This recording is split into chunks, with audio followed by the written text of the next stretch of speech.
Welcome to ECR. நம்ம இந்த வீடியோவில் என்ன பார்க்க போகிறோம்னா hypothesis testing and P value. First ஹைபாத்திஸ்னால் என்னென்னு நான் சொல்கிறேன். எல்லாமே வந்து நம்ம இந்த வீடியோ சிம்பிளாக தான் பார்க்க போகிறோம். ரொம்ப டீப்பாக எக்ஸ்பிளைன் எதுவும் பண்ண மாட்டேன். ஸோ ஹைபாத்திஸ்னால் என்னென்னு பார்த்தீங்கன்னா, ஸோ நீங்கள் ஒரு டெஸ்ட் பண்ண போகிறீங்க அப்படின்னா ஸ்டாட்டிஸ்டிக்ஸ் டெஸ்ட்டில் வந்து நீங்கள் அனோவாவோ இல்லை சை-ஸ்கொயரோ இல்லை independent sample test one sample test நீங்கள் எந்த டெஸ்ட் பண்ணுறதா இருந்தாலும் ஃபஸ்ட்டு நீங்கள் வந்து ஒரு ஹைபாத்திஸ் ஃப்ரேம் பண்ணணும். அந்த ஹைபாத்திஸ்னால் என்னென்னு பார்த்தீங்கன்னா, உங்களுக்கு வரப்போகிற ரிசல்ட் வந்து பாசிட்டிவாக வருதா இல்லை நெகட்டிவாக வரப்போகுதா அப்படின்னு நீங்கள் ஃபஸ்ட்டே வந்து ஒரு அசம்ப்ஷன் க்ரியேட் பண்ணுறீங்க. அதுக்கு பேர் தான் வந்து ஹைபாத்திஸ்.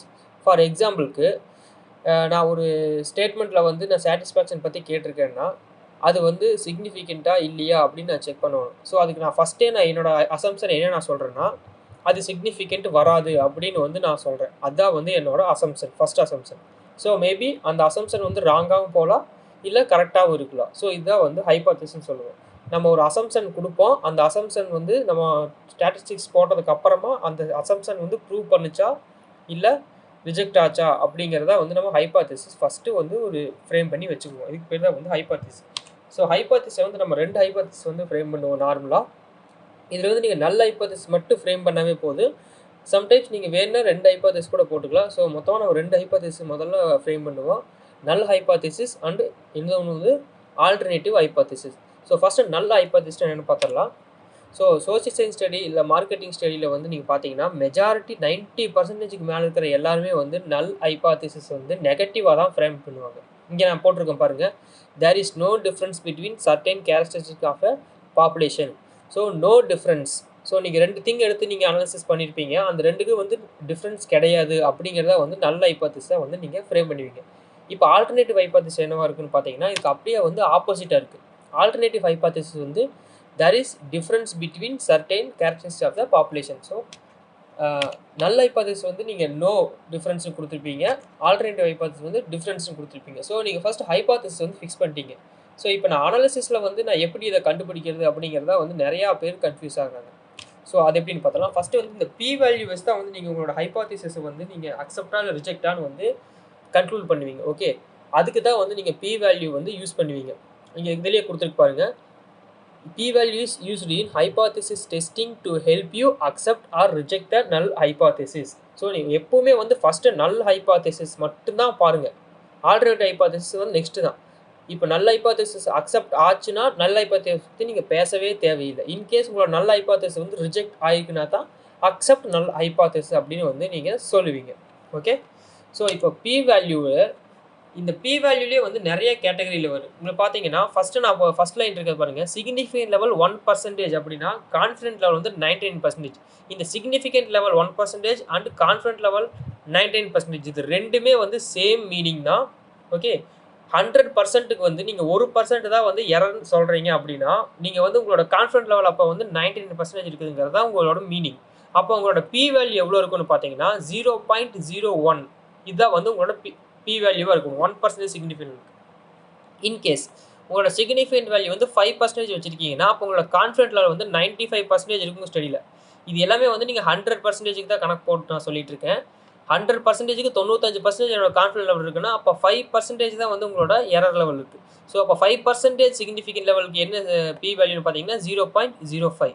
இன்கேஸ் நீங்கள் சிக்னிஃபிகண்ட் லெவல் வந்து 10% வைக்கிறீங்கன்னா அப்போ உங்களோட கான்ஃபிடென்ட் லெவல் வந்து 90% இருக்குது. ஸோ அப்போ அதோட பி வேல்யூ பார்த்தீங்கன்னா 0.10. இதான் வந்து உங்களோட பி வேல்யூவாக இருக்குது. ஸோ இந்த நான் பி வேல்யூ பற்றி பேசிட்டோம். ஸோ இது வந்து எப்படி நம்ம வந்து ரிசல்ட்டில் பார்க்குறது அப்படின்னு பார்த்தீங்கன்னா, இப்போ நான் 5% சிக்னிஃபிகண்ட் லெவலுக்கு மட்டும்தான் நான் இங்கே காட்டியிருக்கேன். 5% சிக்னிஃபிகண்ட் லெவலுக்கு இப்போ வந்து P value is greater than 0.05 அப்படின்னு இருந்துச்சுன்னா நீங்கள் வந்து நல் ஹைபாத்திசிஸை அக்செப்ட் பண்ணணும். நல் ஹைபாத்திசிஸ் அக்செப்ட் பண்ணணும். In case P value is less than 0.05 அப்படின்னா அக்செப்ட் ஆல்டர்னேட்டிவ் ஹைபாத்திசிஸ். இப்படி ரெண்டில் நீங்கள் எப்படி வேணால் எழுதலாம், இல்லைன்னா இன்னொரு வழியில் கூட எழுதலாம்.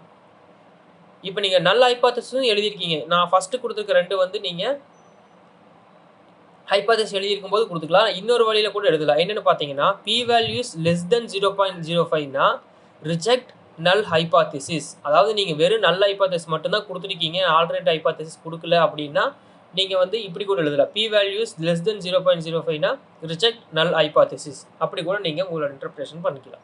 ஓகே. ஸோ இப்போ இந்த 5% சிக்னிஃபிகன்ட் லெவல்ங்கிறத வந்து நான் ஜஸ்ட் நம்ம சொல்லிட்டே தான் எல்லாரும் சொல்றாங்க. இது எப்படி வந்து அ விசுவலைசேஷனா ஒரு பார்க்கணும் அப்படின்னா, அது வந்து உங்களுக்கு இப்படி தான் நான் காட்ட முடியும். ஸோ ஒண்ணுமே இல்லப்பா.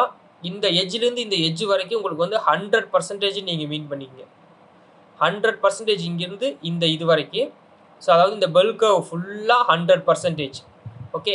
ஸோ இது வந்து 5%க்கான உங்களோட பெல் கர்வ். இங்க பார்த்தீங்கன்னா வித்தின் 5% சிக்னிஃபிகன்ட் லெவல் இருக்கு பார்த்தீங்களா? 5%க்கான சிக்னிஃபிகன்ட் லெவல் தான் வந்து இங்க இருக்கு.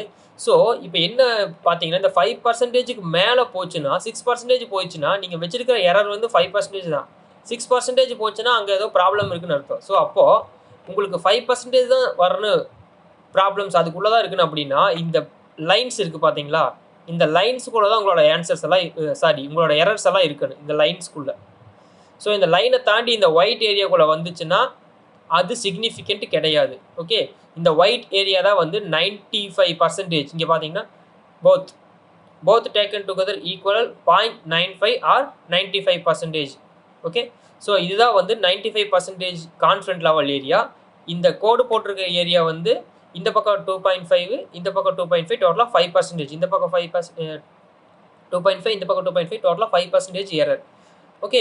இன்கேஸ் நீங்க வந்து 10% வச்சிருக்கீங்க அப்படின்னா, left side 5% error, right side 5% error, டோட்டலா வந்து 10% எரர். உங்களோட கான்ஃபிடன்ட் லெவல் வந்து 90% இந்த ஒயிட் ஏரியாக்குள்ள இருக்கும். ஓகே. ஸோ இப்போ நான் புரிஞ்சிருக்குன்னு நம்புறேன். தேங்க்ஸ் ஃபார் வாட்சிங் வீடியோ.